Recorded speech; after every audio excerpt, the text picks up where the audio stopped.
7, LS1. The RX-7 was pretty quick in the opening round of time runs this afternoon. So, that explains it. A V8 powered car in the right-hand lane.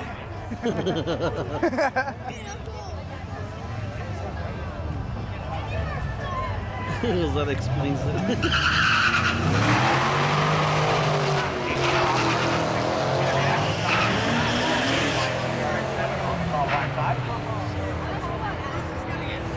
At the top end, the second Gen RX-7 taking the win light, 12:35 at 1:15.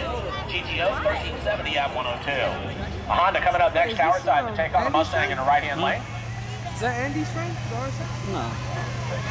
He would have been here.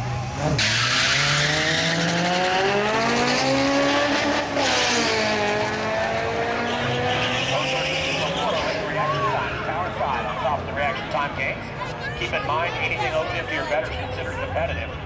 14:06 at 100 for the Appliance Direct side, 15:27 and 87 on the Carl Black lane.